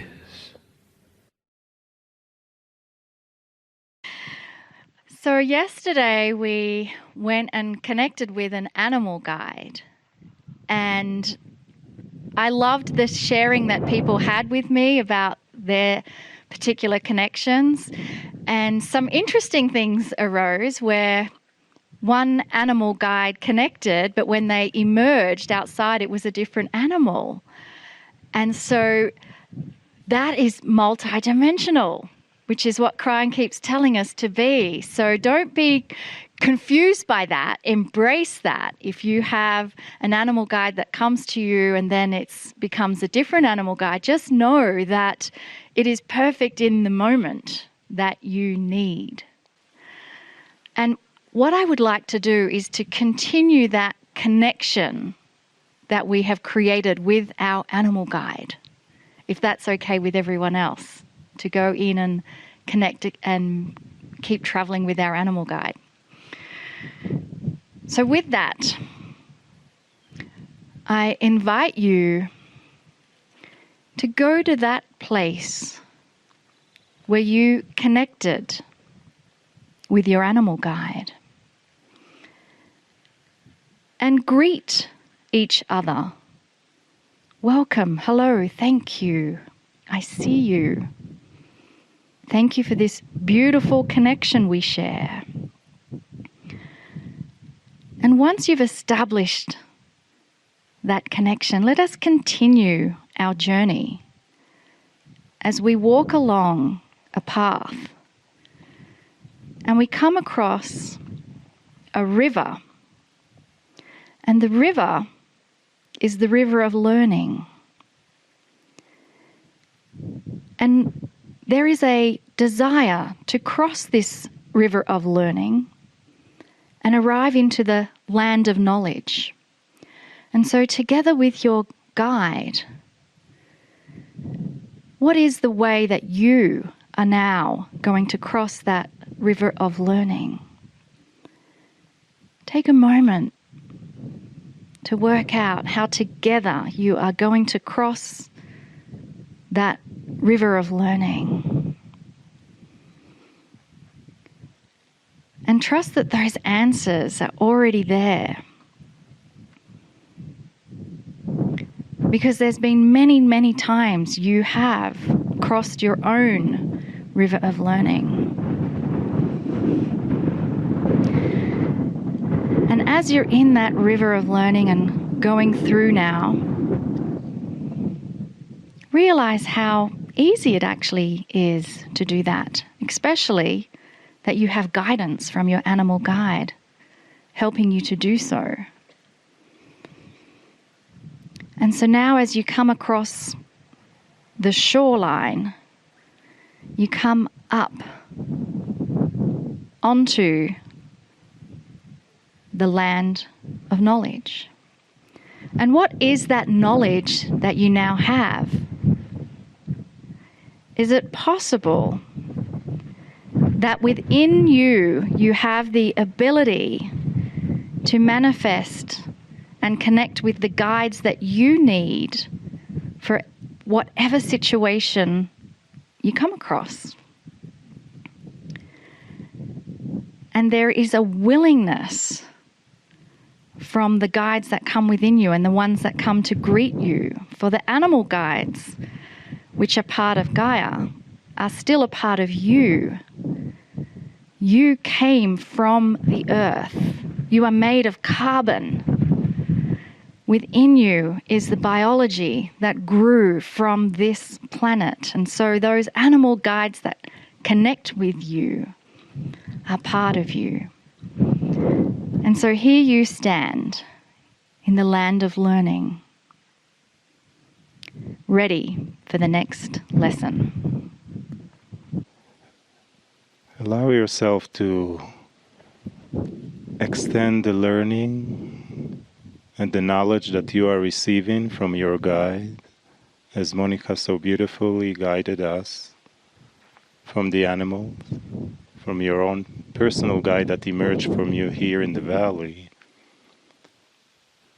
to also extend yourself more into the land, connecting yourself as we're sitting here all together in the slope of a beautiful area, looking over on the other side, this teardrop arch, and beneath us is the beautiful valley of Monument with its peaks and columns.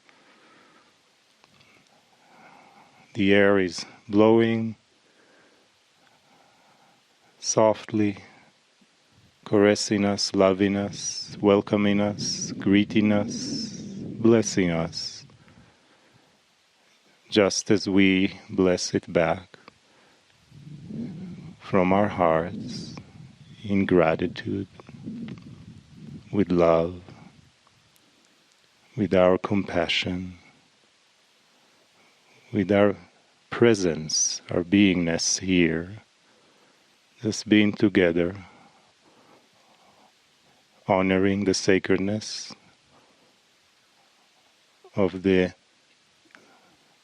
community, the people, the souls that are the caretakers of this land, and their ancestors that came before them.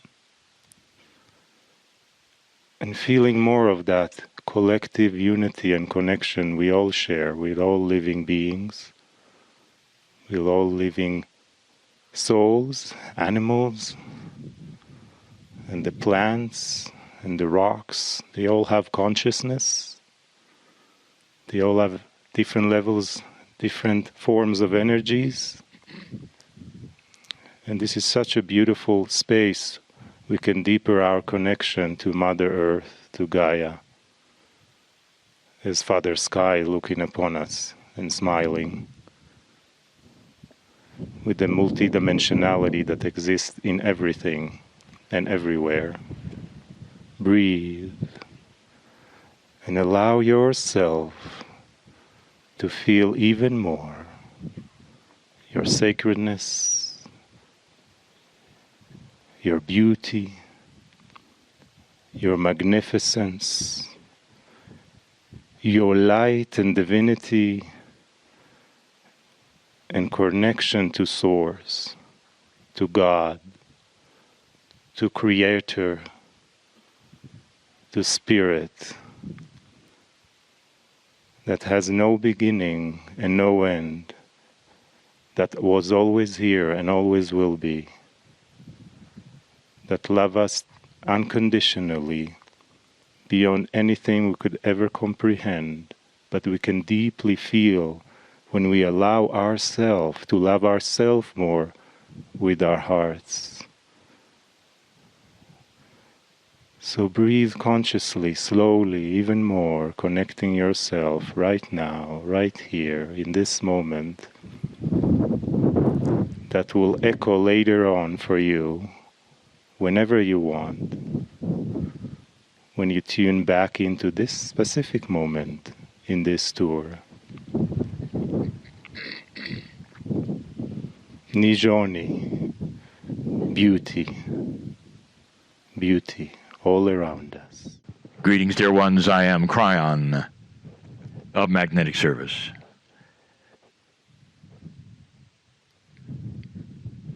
The meditations before this, the information, it holds energy. It asks you to participate. But when channeling is done, it opens a mini portal. That's what the channeling is, dear ones. The portal is not massive. It's not like some that you would open with groups. It's a minuscule one of connection, but it's a portal. And before I will do this, on this sacred land, in front of those perhaps who steward the land, before I will do that, I am going to ask permissions of the guardian of the canyon, those who have watched over this, who have watched over the stewards of the land, and have come before anyone else. I am going to ask permission for that portal. Sometimes it makes no difference to have a group come in and have a spiritual portal open and a channel given in most lands. But when you deal with these kinds of lands, you deal with that which is truly a beautiful hierarchy of stewardship, of those who would honor this particular place and have for centuries.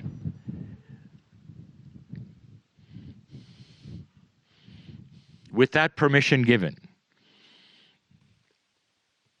we can continue for the days that remain. And for those perhaps listening who know the Kryon work, you may say, well, we haven't really done that before much. And I will tell you, we've done it every single time it was needed. We are so aware of that which is here, which might not be in other places that we channel. Dear ones who are here, sitting before me on the rocks, this is a perfect scenario. You sit on sacred land, stewarded by those who are the ancients and the daughters and sons of the ancients, in a beautiful sunlit place where all around you is the glory of Gaia. It doesn't get much better. And for those of you who wish to open your hearts at this moment and listen, I wish to present to you something that I have presented for more than a year and a half. But now I want to qualify, quantify, explain perhaps a little more. This shift that this planet is in has been prophesied by these ancients. You are sitting in their prophecy. So this is not new to them.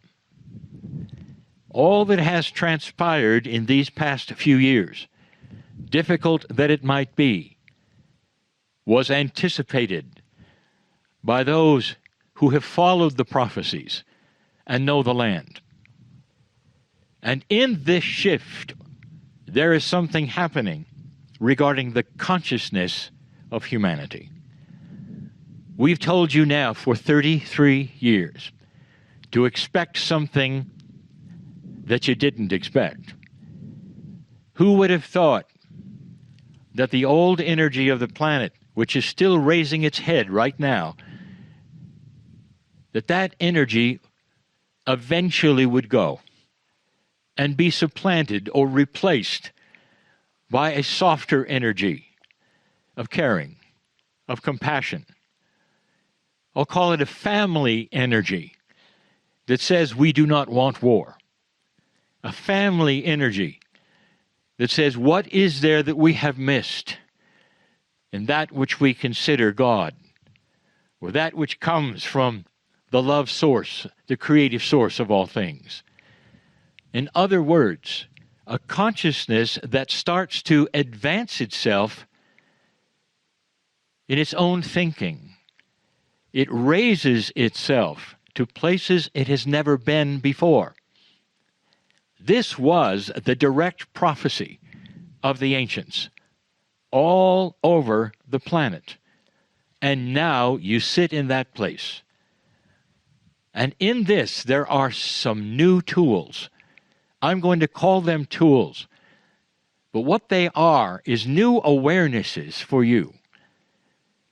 If you are going to be one that I call old soul graduates or ascended ones someday, your ancestors someday, if that's going to happen, and we have predicted that it will, there has to come a time when you become more multidimensional and less linear.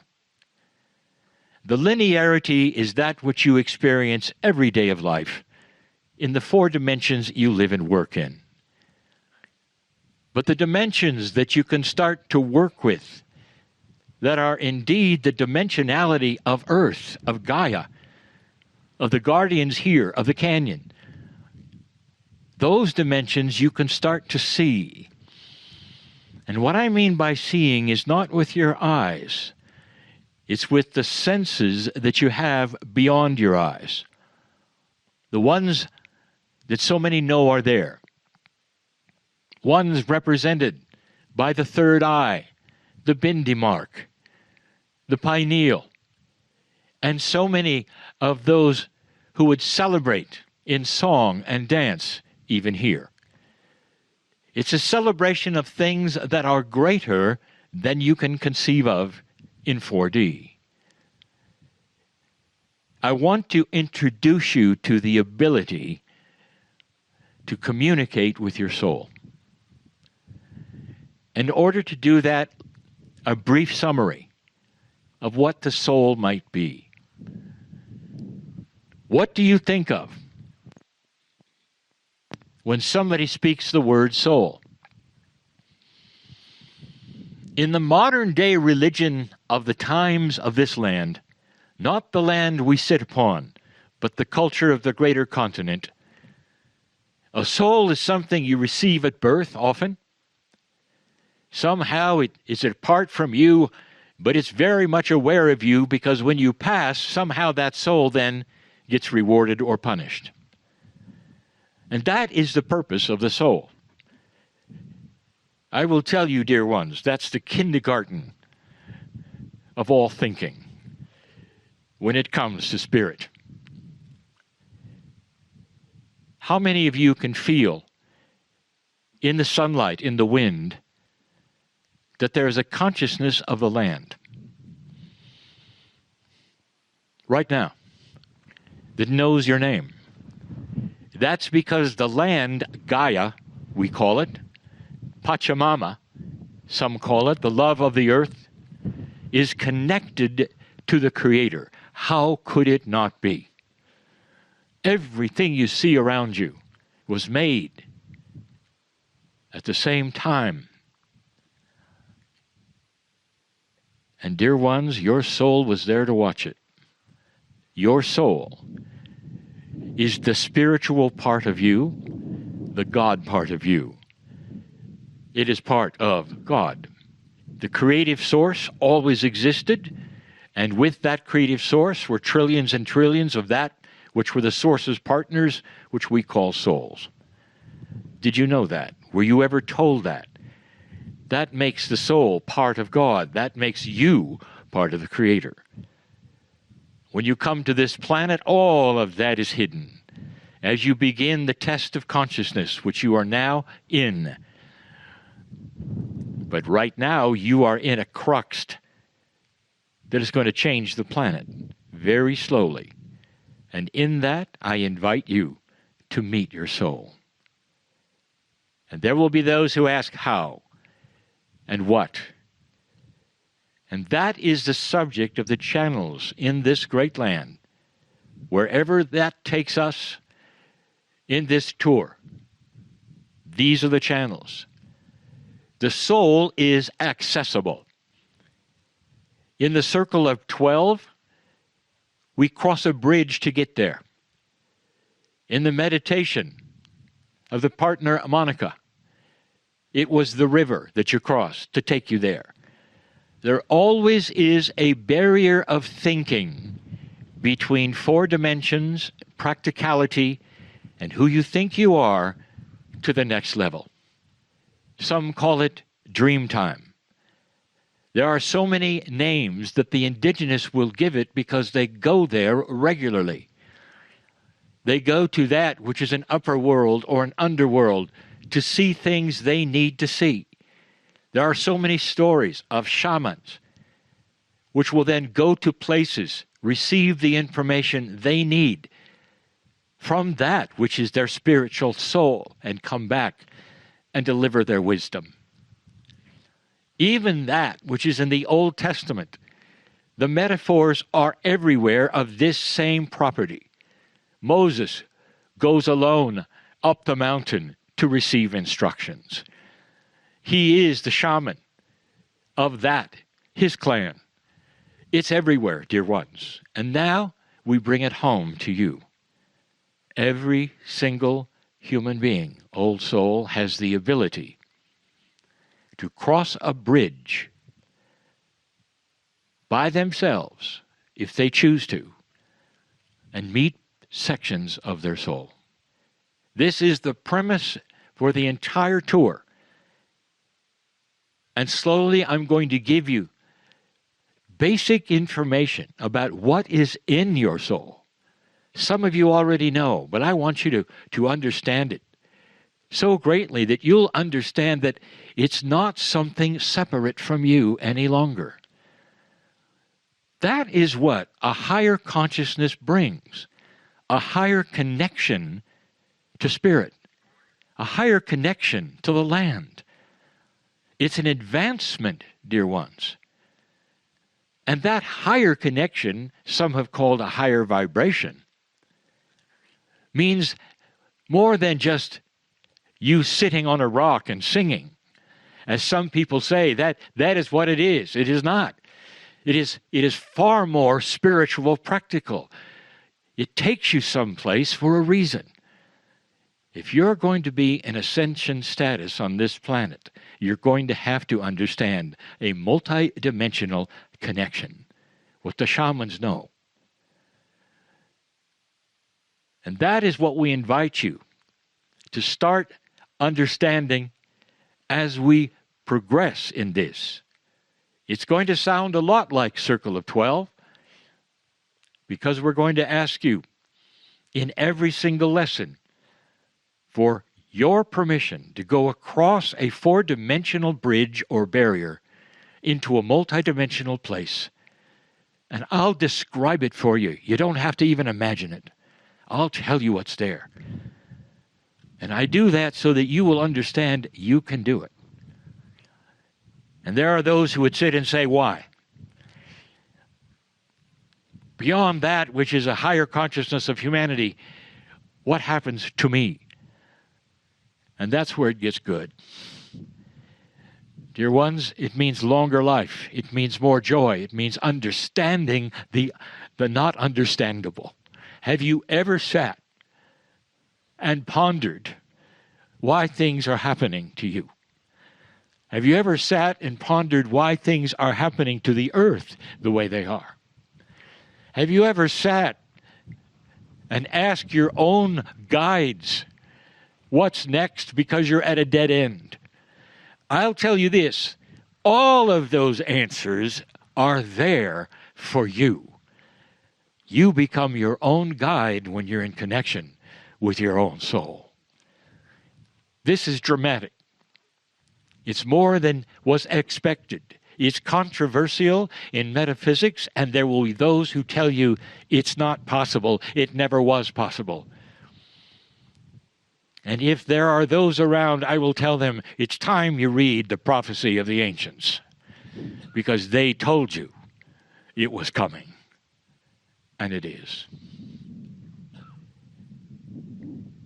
That's what to expect. And these, the few lessons to follow. What is there? What could possibly be there that can help you on your life? Healthy? Younger? All of these things are possible because you figure things out and you rest in the love that is there. If you know what's happening, you don't have anxiety or fear. And that's your soul telling you what's happening. Do you understand the premise?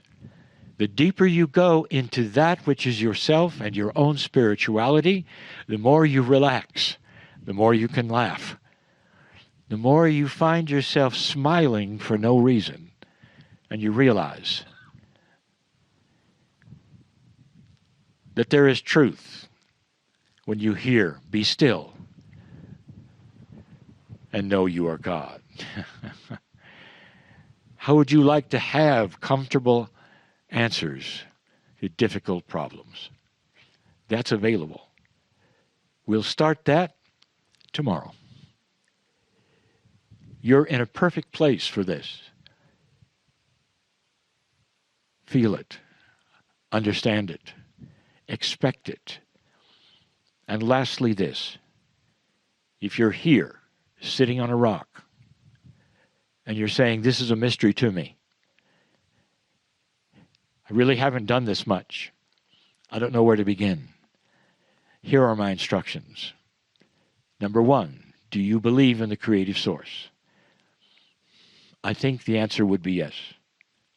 You call it God. Number two, do you believe a truth I've given you, that God, Spirit, knows who you are, and that there is angelic energies here on the rocks with you? Yes or no? Then here are your instructions. Dear Spirit, I'm in the dark. On some things, show me what it is I need to know. Take my hand and let's cross that bridge of knowledge together so I won't have to figure it out myself. And that's when the magic begins. It's called pure intent. You are heard. Definitely, you're heard. Gaia hears you now. Spirit hears you now. The guardians of the canyon, the ancients that have passed through here, they smile because you have just done what they know is possible. I am in Kryon, in love with humanity. And so it is.